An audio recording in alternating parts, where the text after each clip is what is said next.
नमस्कार, मैं कमलेश कबीर आपका एक बार फिर स्वागत करता हूं इस नए एपिसोड में। आज के इस एपिसोड में हम संसद की बात नहीं करके बात करेंगे हम कांग्रेस पार्टी की ही, लेकिन संसद के बाहर इस वक्त कांग्रेस पार्टी में चल क्या रहा है। कुछ ऐसा भी चल रहा है पर्दे के पीछे जो इस वक्त मीडिया में उस तरीके से नहीं आ पा रहा जिस तरीके से उसकी चर्चा होनी चाहिए थी। कांग्रेस पार्टी के पास इस वक्त कर्नाटक, हिमाचल प्रदेश और तेलंगाना तीन राज्य है, जिसमें कर्नाटक सबसे बड़ा राज्य है। तो तेलंगाना को छोड़ दें तो हिमाचल प्रदेश में और कर्नाटक में दोनों में कांग्रेस पार्टी अच्छी स्थिति में नहीं है। हिमाचल प्रदेश में भी समय समय पर आपको पता ही होगा, विक्रमादित्य सिंह और सीएम सुक्खू के बीच में राजनीतिक वर्चस्व को लेकर कई बार जो है वो आरोप प्रत्यारोप चलते रहते हैं। लेकिन कर्नाटक इसलिए जरूरी हो जाता है क्योंकि कर्नाटक इन तीनों राज्यों में सबसे बड़ा राज्य है।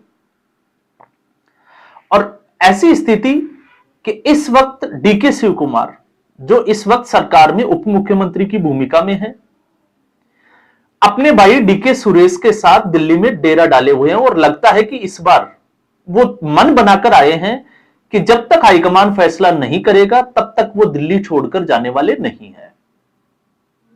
तो मुलाकातें हुई मल्लिकार्जुन खड़गे के साथ, राहुल गांधी के साथ, प्रियंका गांधी वाड्रा के साथ और सोनिया गांधी के साथ। वो ऑलरेडी जो है वो कल मिल चुके हैं इन सब नेताओं से बारी बारी करके। अब जब हम मल्लिकार्जुन खड़गे को देखते हैं तो मल्लिकार्जुन खड़गे इस वक्त कांग्रेस पार्टी में कर्नाटक कांग्रेस की स्थिति को देखते हुए बंदर की भूमिका में कैसे हैं हम उस पर आए, लेकिन उससे पहले हुआ क्या हम उसको थोड़ा सा समझ लेते हैं। तो एक बार फिर डीके शिव कुमार और उनके भाई डीके सुरेश ने सीएम सिद्धारमैया को याद दिलाया कि उनके बीच में क्या बात हुई थी। तो 2023 के विधानसभा चुनाव में कांग्रेस पार्टी की जीत के साथ ही यह फॉर्मूला तय हुआ कि 2.5 साल के लिए सिद्धारमैया मुख्यमंत्री होंगे और 2.5 साल के लिए शिव कुमार मुख्यमंत्री होंगे।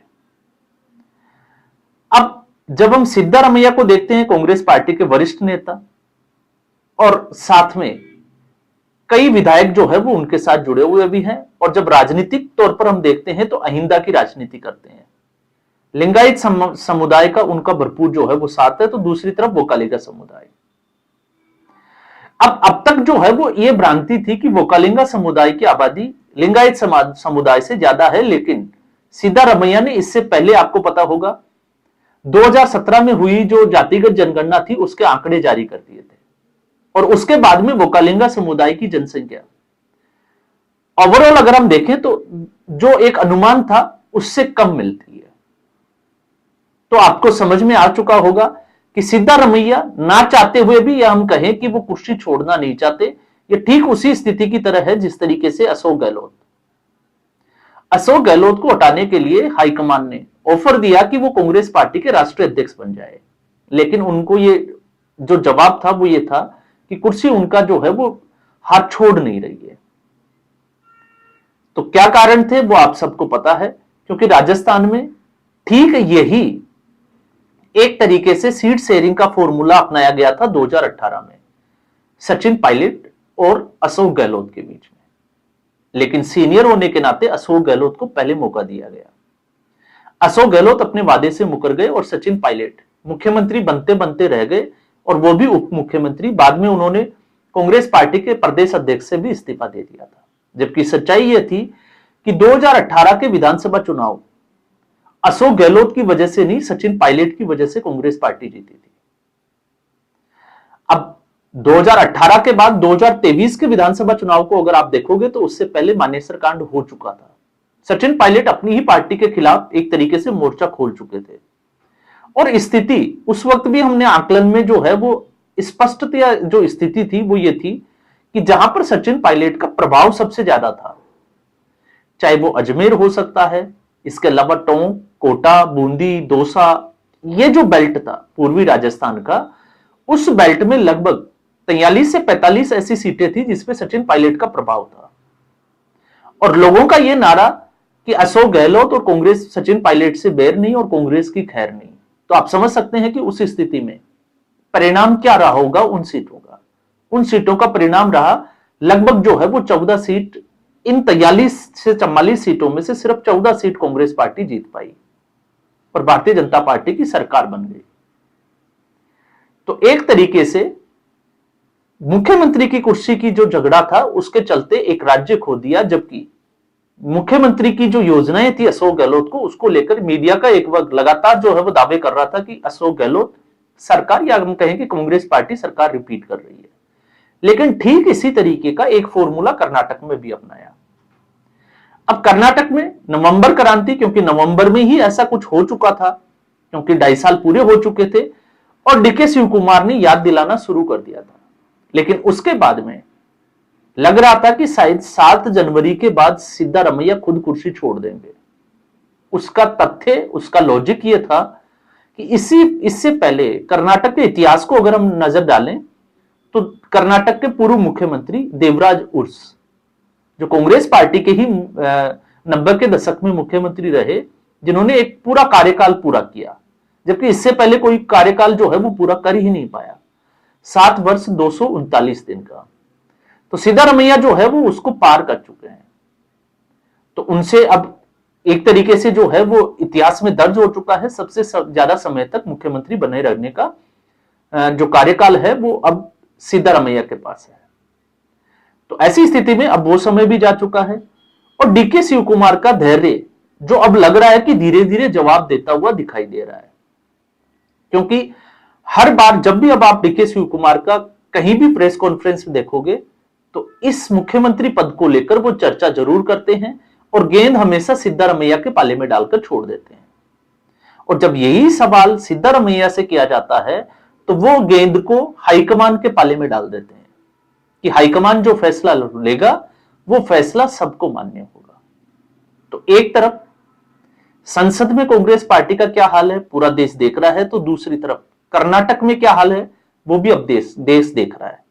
अब जब हम कहते हैं कि मल्लिकार्जुन खड़गे इसमें बंदर की भूमिका में है, तो डीके शिव कुमार और सिद्धारमैया, क्योंकि इस वक्त कांग्रेस में हाईकमान कौन है यह बड़ा सवाल खड़ा होता है।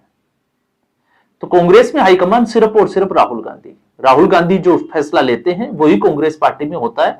और मल्लिकार्जुन खड़गे इससे पहले जो मुलाकात हुई थी उसमें डीके शिव कुमार को यह कह भी चुके थे कि वो हाईकमान से बात करेंगे। तो हाईकमान इस वक्त राहुल गांधी, लेकिन मल्लिकार्जुन खड़गे का खेल को भी हमें समझना पड़ेगा। मल्लिकार्जुन खड़गे इस वक्त ठीक उसी स्थिति में है जब 2 बिल्लियां एक किसी रोटी के लिए आपस में झगड़ती है और वो बंदर के पास जाती है। तो बंदर क्या करता है, बंदर सोचता है कि उसका कैसे फायदा उठाया जाए। तो कर्नाटक की राजनीति में एक एंगल और है, क्योंकि यहां पर कर्नाटक कांग्रेस त्रिकोण में फंसी हुई है, वो उसका नाम है प्रियांक खड़गे, मल्लिकार्जुन खड़गे के बेटे। अब मल्लिकार्जुन खड़गे को लगता है कि वो उम्र के इस तकाजे में जब वो 83 ईयर्स के हो चुके हैं, अब तक वो कभी मुख्यमंत्री नहीं बन पाए। तो शायद इन दोनों के झगड़े में, क्योंकि ऐसा झगड़ा मल्लिकार्जुन खड़गे पहले भी देख चुके थे पंजाब में, जहां कैप्टन अमरिंदर सिंह और नवजोत सिंह सिद्धू दोनों आमने सामने थे मुख्यमंत्री पद को लेकर। कैप्टन अमरिंदर सिंह को इस्तीफा देना पड़ा तो लगा कि नवजोत सिंह सिद्धू अब मुख्यमंत्री बन ही जाएंगे, लेकिन अचानक से एक दलित कार्ड खेला गया, चरणजीत सिंह चन्नी की एंट्री हो जाती है। तो प्रियांक खड़गे, मल्लिकार्जुन खड़गे, वो भी अभी जो है वो दलितों का ही एक तरीके से नेतृत्व करते हैं। तो उनको लगता है कि शायद इस राजनीति से जितना जो है वो विवाद गहराएगा डीके शिव कुमार और सिद्धारमैया के, तो आलाकमान हाईकमान कुछ ऐसा फैसला ले जिससे कि किसी तीसरे व्यक्ति की एंट्री हो, और उसमें जो है वो प्रबल दावेदार है प्रियांक खड़गे। इसीलिए आपने देखा होगा सनातन को लेकर, हिंदुओं को लेकर प्रियांक खड़गे राहुल गांधी की हां में हां मिलाते हुए दिखाई देते हैं। तो इसलिए मल्लिकार्जुन खड़गे तो कभी नहीं चाहेंगे कि यह फैसला हो, लेकिन डीके शिव कुमार और उनके भाई डीके सुरेश वो इस वक्त पूरा मन बनाकर दिल्ली में आ गए। दिल्ली में वो बैठक एक के बाद एक जो है वो बड़े नेताओं के साथ बैठक कर रहे हैं और वो चाहते हैं कि इसका समाधान जल्द से जल्द हो, क्योंकि बजट सत्र भी शुरू होने वाला है। और अगर यह समाधान नहीं होता है तो यह हो सकता है कि कांग्रेस पार्टी का आखिरी बजट सत्र कर्नाटक में हो और उसके बाद में शायद डीके शिव कुमार कोई बड़ा फैसला ले ले क्योंकि अब लग रहा है कि डीके शिव कुमार पूरे फॉर्म में आ चुके हैं और ऐसे में वो कोई भी फैसला ले सकते हैं जो कांग्रेस पार्टी के हित में भी हो सकता है और कांग्रेस पार्टी के खिलाफ भी हो सकता है। तो आज के एपिसोड में बस इतना ही। उम्मीद करूंगा वीडियो एपिसोड आपको पसंद आया होगा। वीडियो को लाइक करें, शेयर करें, चैनल जरूर सब्सक्राइब करें। धन्यवाद।